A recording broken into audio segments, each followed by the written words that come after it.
خالد حسنین خالد رحمۃ اللہ علیہ، تو میں سمجھتا ہوں کہ ایک خواب تھا، بس ان سے خواب میں ملاقاتیں رہیں، محفلیں ہوتی رہیں، بس اصل میں نا یہ اب ذکر ایسا ہے کہ بیان بھی نہیں کیا جا سکتا۔ خالد بھائی کے ساتھ بڑی یاد ہے۔ اللہ اکبر۔ نعت خوانی ایک عام لسنر جو ہے وہ سنتے ہوئے وہ مطلب پاکیزگی فیلنگز اس کی اترے اس پہ، نہ کہ مطلب وہ نعت سن رہا ہو اور وہ اس کا دل و دماغ کہیں کسی مووی کی طرف جا رہا ہو کہ یار یہ تو فلاں فلم کے فلاں گانے سے یہ میچ کر رہا ہے سارا معاملہ۔ تو اس انداز سے پڑھیں کہ آپ کے جو خیالات ہیں وہ حضور علیہ الصلوۃ والسلام کی طرف مائل ہوں۔ نعت خوانی کوئی سورس آف انکم نہیں ہے، ٹھیک ہے۔ کئی بچے اس جستجو میں رہتے ہیں کہ بس ہم نے نعتیں پڑھنی ہیں اور بس دنیا کمانی ہے، تو یہ جو ہے یہ نظریہ ٹھیک نہیں ہے۔ آپ کا سورس آف انکم اور ہونا چاہیے، اور آپ دل کی تسلی کے لیے، دل کے سکون کے لیے نعت خوانی کریں۔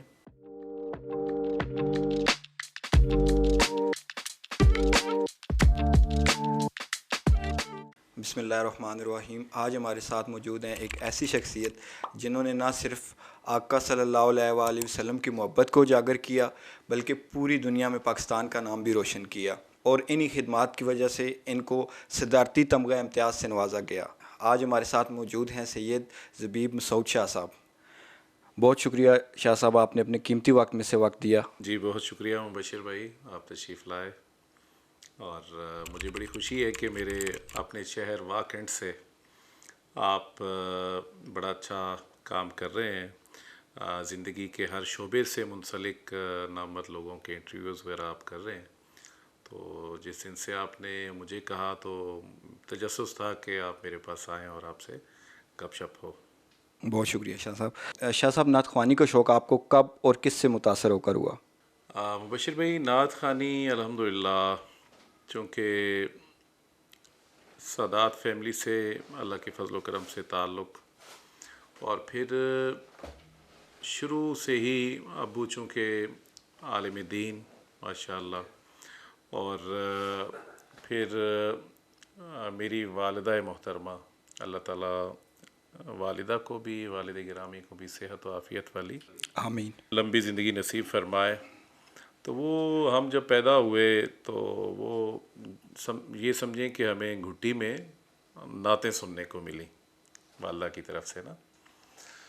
تو پھر دیکھتے ہی دیکھتے جب تھوڑے بڑے بھائی بشارت شاہ صاحب وہ بڑے ہوئے تو انہوں نے نعت خوانی کا آغاز کیا، تو پھر ہم 21F میں ان دنوں رہا کرتے تھے، تو بھائی نے مسجد جانا، ساتھ میں نے بھی جانا، دیکھنا، شرارتیں کرنی ہم نے، لیکن بڑے بھائی ان کے دوست نعت خوانی کیا کرتے تھے، تو پھر انہیں دیکھتے دیکھتے مجھے بھی شوق پیدا ہوا۔ ایک دن میں نے اماں جی سے کہا کہ اگلے جمعے کو میں نے بھی نعت پڑھنی ہے تو کوئی تیار کروائیے۔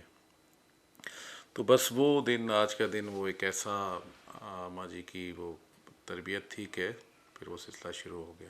ٹھیک۔ اللہ پاک نے آپ کو بے پناہ نعمتوں سے نوازا، کوئی ایسی خواہش جو باقی رہ گئی ہو؟ دیکھیں جی، اللہ کریم نے حضور علیہ الصلوۃ والسلام کی صفت و ثناء کے صدقے وسیلے سے کوئی ایسی خواہش نہیں ہوتا ہے، انسان مطلب بڑا کچھ سوچتا ہے اپنی زندگی کے حوالے سے، لیکن ایسا میں سمجھتا ہوں کہ میری زندگی میں کوئی ایسا خیال، سوچ ادھوری نہیں رہی کہ جو میں نے سوچا ہو اور وہ مجھے عطا نہ ہوا ہو۔ حضور علیہ الصلوۃ والسلام کی صفت و ثناء کے صدقے وسیلے سے یہ سمجھیں کہ سوچ سے بھی پہلے عطا ہوا، تو الحمدللہ کوئی ادھورا پن رہا نہیں۔ ٹھیک ہو گیا۔ چلیے، دور حاضر میں جہاں پہ ایک عام آدمی مصروفیت کی زندگی گزارتا ہے، آپ کے تو ماشاءاللہ باہر پاکستان سے باہر پاکستان میں بہت زیادہ تعداد میں پروگرام منعقد رہتے ہیں، تو کیسے اپنی فیملی کے لیے وقت نکال لیتے ہیں؟ میں شروع میں تو یہ ہوتا تھا کہ بس جہاں کسی نے بلایا تو ایک وہ شوق تھا، جنون تھا، تو چلے جایا کرتے تھے اور بڑے دشوار سفر بھی کیے. تو لیکن اب یہ ہے کہ فیملی اور بالخصوص بچوں کے بعد سے نا میں اپنا مطلب بہت پلاننگ کے ساتھ چلتا ہوں. تو پہلے تو یہ ہوتا تھا کہ اگر ایک رات ملتان پڑھنا ہے، دوسری رات پھر پشاور میں، تیسری رات پھر رحیم یار خان، اس طرح کا زگ زیگ. لگاتار مصروفیت. ہاں لیکن وہ اب بڑی پلاننگ کے ساتھ کہ اگر ایک سائڈ پہ جاتے ہیں تو 2-3 دن اسی طرف سفر کر لیا، پھر واپس آ گئے. تو ویک میں کوشش ہوتی ہے کہ 2-3 دن میں گھر پہ گزاروں. اور چونکہ بچے بھی چھوٹے ہیں اور بچوں کو وقت دینا بڑا ضروری ہے، اور وہ میں الحمدللہ انہیں بڑا اچھا کوالٹی ٹائم دیتا ہوں. ہاں. چلے ٹھیک ہو گیا. آپ کے مرحوم ساتھی خالد حسنین خالد صاحب، اللہ پاک ان کو جنت میں اعلیٰ مقام عطا فرمائیں، آپ نے ایک منفرد انداز اپنایا نعت خوانی میں. ابھی ان کے جانے کے بعد کیا کمی محسوس کرتے ہیں؟ خالد حسنین خالد رحمۃ اللہ علیہ، تو میں سمجھتا ہوں کہ ایک خواب تھا بس، کہ وہ ان سے خواب میں ملاقاتیں رہیں، محفلیں ہوتی رہیں.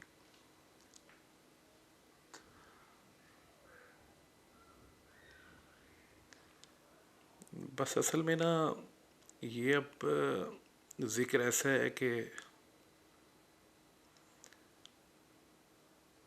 بیان بھی نہیں کیا جا سکتا. خالد بھائی کے ساتھ بڑی یادیں ہیں. اللہ اکبر. میں کوشش کر کے نا تھوڑا سا ان کے ساتھ گزرا جو وقت تھا، جو سفر تھا، وہ بیان کرنے کی کوشش کرتا ہوں. یہ بات ہے غالباً 1999 کی یا 2000 کی، کہ میرے استاد گرامی حضرت سید منظور الکونین شاہ صاحب رحمۃ اللہ علیہ، وہ مجھے بلاتے ہیں شام میں عصر کے وقت نا. تو مجھے کہتے ہیں بیٹا میری طبیعت ٹھیک نہیں ہے آج، تو آپ نے میری جگہ جانا ہے چکوال میں. تو خالد حسنین خالد اور علامہ عبدالنوید حیدری، تو یہ ان کی محفل ہے، ان کا پروگرام ہے، تو آپ نے میری جا کے نمائندگی کرنی ہے وہاں پہ. تو میں چلا گیا. تو پہنچتے ہی چکوال کے بالکل بلکسر انٹرچینج کے ساتھ تھوا بہادر، تو خالد بھائی سے پہلی میری ملاقات تھی. اور ملاقات ایسے تھی کہ جیسے ہمارا صدیوں سے تعلق ہے. انہوں نے دیکھتے ہی بغل گیر ہو گئے، زبیب بھائی کی حال ہے تھوڑا؟ ٹھیک. تو میں پریشان، میں نے کہا یہ مجھے جانتے ہیں پہلے سے. تو وہ مجھے پہلے سے جانتے تھے، شاید استاد گرامی نے بتایا تھا انہیں میرے حوالے سے. تو وہاں سے جی ہمارا تعلق شروع ہوا. وہ جو کہتے ہیں نا کہ کسی سے بھی پہلی جب ملاقات ہوتی ہے نا، تو اکثر ہم ایک بات کہہ جاتے ہیں کہ یار لگتا ہے ہماری پہلے سے ملاقات ہوئی ہوئی ہے. تو مطلب اتنا اپنائیت والا معاملہ ہو جاتا ہے. تو پھر ہم بزرگوں سے یہ بھی سنتے ہیں کہ پہلے ہماری روحیں آپس میں ملی ہوتی ہیں عالم ارواح میں ہے. تو وہ خالد بھائی کے ساتھ وہ پہلی ملاقات تھی. آج بھی میرے دل میں نقش ہوئی ہے وہ ملاقات. خیر محفل ہوئی اور بڑی یادگار محفل ہوئی. تو وہ دن اور پھر رفتہ رفتہ محافل میں ہماری ملاقاتیں ہونا شروع ہو گئیں. لیکن ہماری جو تعلق اور ہماری دوستی جو مطلب بہت مستحکم اور مضبوط ہوئی، وہ غالباً 2010 میں یا 11 میں ایئر وائی کیو ٹی وی کا مقابلہ تھا مرحبا یا مصطفیٰ. تو میری ہی گزارش پہ وہ وہاں گئے کراچی. تو وہاں کوئی 10-12 دن ہم نے ایک ساتھ گزارے، اور ہم نے جو مل کے پڑھنا شروع کیا یہ بھی ہم نے وہیں سے آغاز کیا. پہلے ہم نے ایک کمرے میں بیٹھے، مطلب ویسے دوستوں نے کہا، بچوں نے کہا کہ پڑھیے، کچھ سنائیے، تو ہم نے ایک بڑی معروف جو عارفانہ کلام نعتیہ کافی ہے، ہمارے استاد گرامی سید مدعو الکونین شاہ صاحب کی پڑھی ہوئی، تو وہ ہم نے نجی مطلب ایک نشست میں بیٹھے ہوئے پڑھی. بچوں نے موبائل سے ریکارڈ کر کے سوشل میڈیا پہ ڈال دی. تو اسی دوران پھر جو ہے وہ ایک نعت زندگی ہے پروگرام چلا کرتا تھا، تو اس میں نے اور خالد بھائی نے وہ کلام بڑا معروف ہوا، مل کے ہم نے پہلی دفعہ کسی بھی چینل پہ کلام پڑھا کہ ہم بناوٹ سے نہیں کہتے کہ ہم تیرے ہیں، ہم تیرے در کی اٹھاتے ہیں قسم تیرے ہیں.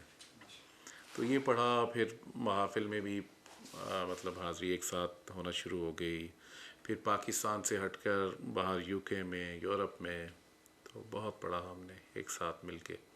اور آپ یقین کریں کہ کسی بھی فیلڈ کے جو لوگ ہوتے ہیں نا، جسے پروفیشنل ایک رویہ کہا جاتا ہے، تو وہ کوئی بھی دو شخصیات جو نامی گرامی ہوں، ان کا آپس میں اس طرح مطلب دلی ذہنی ہمانگی ہو جانا، یہ اللہ تعالیٰ کا بڑا کرم تھا. اور ہمارا اتنا مطلب پیار تھا اور پیار ہے الحمدللہ. تو ان کے جانے سے جی نہ صرف میرا بلکہ پوری مسلم امہ کا، جسے میں کہتا ہوں کہ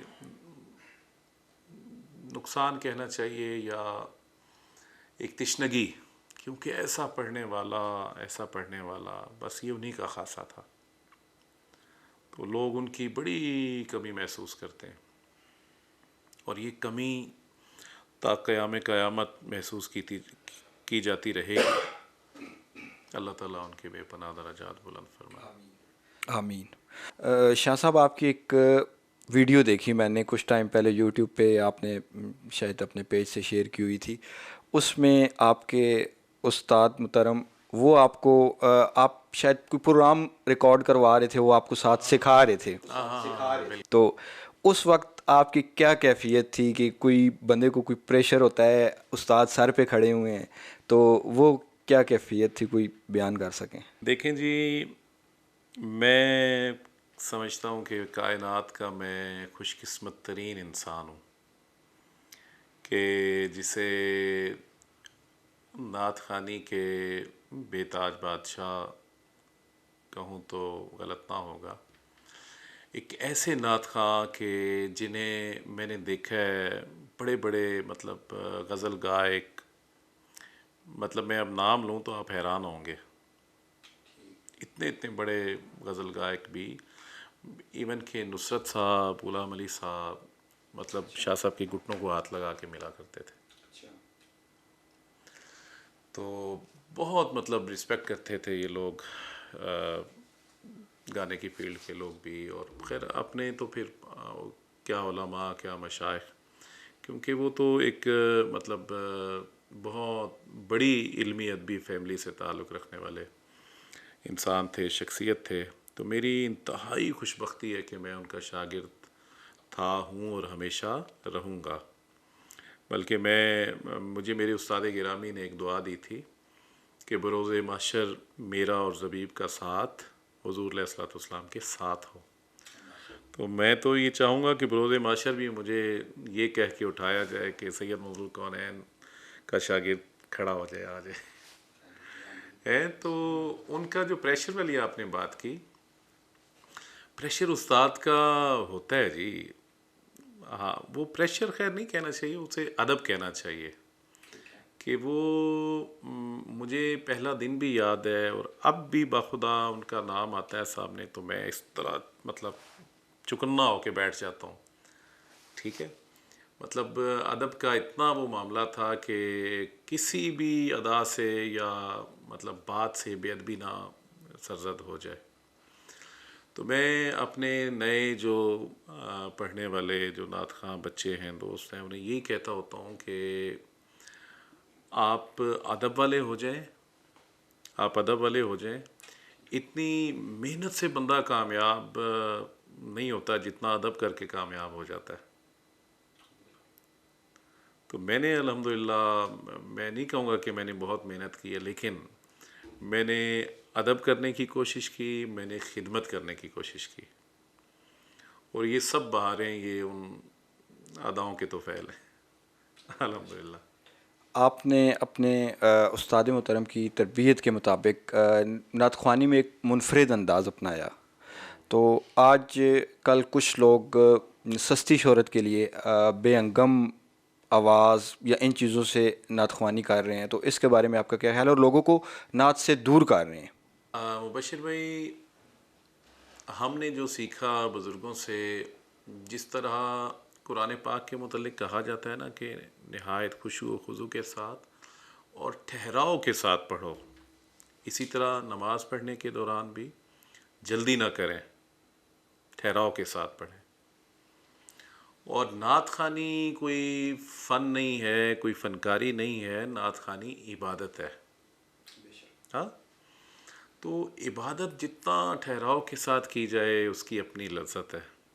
میں نہیں کہوں گا کسی کو بھی برا بھلا، لیکن جو ہم نے بزرگوں سے جو سیکھنے کی کوشش کی ہے، جو دیکھا ہے، وہ مطلب بڑے سلجھاؤ کے ساتھ لیکن ٹھہراؤ کے ساتھ، کلام بھی اعلیٰ سے اعلیٰ ہو، اس کی کمپوزیشن بھی، طرز بھی، اس کا سانچہ ایک ایسا خوبصورت ہو کہ نعت خوانی ایک عام لسنر جو ہے وہ سنتے ہوئے وہ مطلب پاکیزگی فیلنگز اس کی اتریں اس پہ، نہ کہ مطلب وہ نعت سن رہا ہو اور وہ اس کا دل و دماغ کہیں کسی مووی کی طرف جا رہا ہو کہ یار یہ تو فلاں فلم کے فلاں گانے سے یہ میچ کر رہا ہے سارا معاملہ ہے۔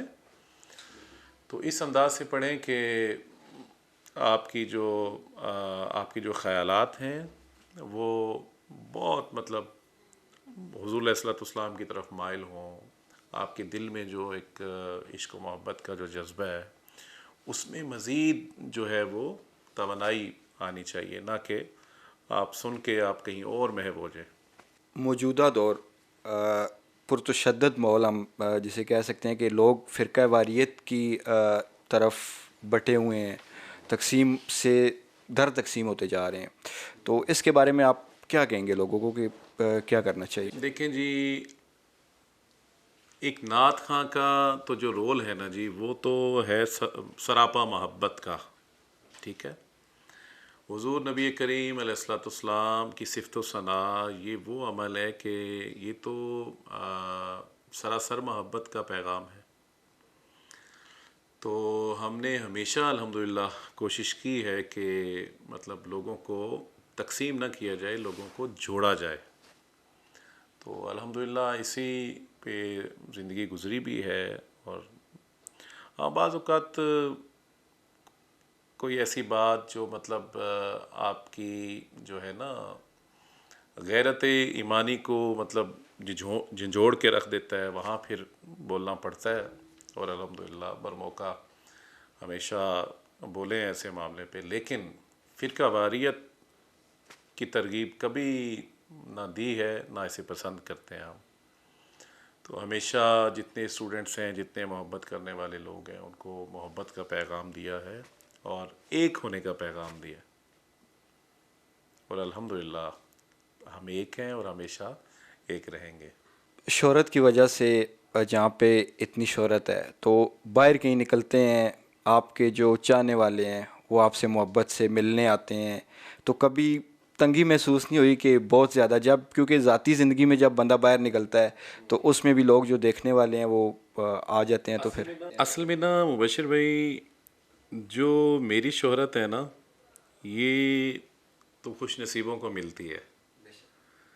دیکھیں، ہمیں لوگ مطلب جب پہچانتے ہیں یا مطلب اگر دور سے بھی اشارہ کریں گے نا تو وہ کہیں گے وہ دیکھو حضور کا ثنا خان جا رہا ہے۔ تو وہ لوگ ملتے ہیں، اور الحمدللہ یہ ہے کہ کبھی بھی شہرت دماغ پہ نہیں سوار ہوئی کہ ہم مطلب کوئی بندہ محبت سے مل رہا ہے اور ہم اسے جو ہے وہ ڈانٹنا شروع کر دیں، یہ وہ۔ تو یہ شہرت باعث رحمت ہے الحمدللہ۔ جو لوگ آپ کو دیکھ کر یا آپ کے چاہنے والے نعت خوانی کے میدان میں قدم رکھنا چاہتے ہیں، ان کے بارے میں آپ ان کو کیا مشورہ دیں گے؟ بالکل، یہ بڑا اہم سوال آپ نے کیا ہے ہم دیکھتے ہیں کئی ایسے نیو جنریشن جو ہے وہ یہ سوچ کے آتے ہیں کہ بس ہم نے صرف نعت خوانی ہی کرنی ہے، ہم نے نہ اسکول جانا ہے نہ کالج جانا ہے، ہم نے صرف نعتیں پڑھنی ہیں۔ تو میرے جتنے اسٹوڈنٹس ہیں یا جتنے اس حوالے سے لوگ مجھ سے پوچھتے ہیں تو انہیں میں کہتا ہوں کہ بیٹا آپ ضرور نعت خوانی کرو، لیکن آپ کی جو اولین ترجیح ہے وہ آپ کی اسکولنگ ہے، پھر کالج ہے، یونیورسٹی ہے، آپ کی تعلیم بہت اچھے لیول کی ہونی چاہیے، تو پھر نعت خوانی کا بھی لطف آتا ہے۔ مطلب اسکولنگ کے ساتھ آپ نعت خوانی کو پراپر ٹائم دے ہاں پراپرلی ٹائم دیں۔ میرے کہنے کا مقصد یہ ہے کہ نعت خوانی کوئی سورس آف انکم نہیں ہے، ٹھیک ہے؟ کئی بچے اس جستجو میں رہتے ہیں کہ بس ہم نے نعتیں پڑھنی ہیں اور بس دنیا کمانی ہے، تو یہ جو ہے یہ نظریہ ٹھیک نہیں ہے۔ آپ کا سورس آف انکم اور ہونا چاہیے، اور آپ دل کی تسلی کے لیے، دل کے سکون کے لیے نعت خوانی کریں، تو اللہ تعالیٰ اس میں بے پناہ کرم نوازیاں پھر فرماتا ہے۔ پہلے سے ہی اگر ہم ایک لالچ دل و دماغ میں رکھ کے تو ہم اگر وہ اس کام کا آغاز کریں گے تو وہ اس کا مطلب پائیدار معاملہ نہیں ہوگا۔ ایک بار پھر سے شکریہ شاہ صاحب، آپ نے اپنے قیمتی وقت میں سے وقت دیا، بہت شکریہ آپ کا۔ اللہ تعالیٰ آپ کو، یہ جتنے آپ کے ٹیم ممبر ہیں، اور اللہ تعالیٰ آپ سب کو سلامت رکھے، اور جس محبت سے، چاہت سے آپ ایک نیک مقصد ہے نا آپ کا بھی، اللہ تعالیٰ آپ کو بے پناہ کامیابیاں، سرفرازیاں نصیب فرمائے۔ جزاک اللہ۔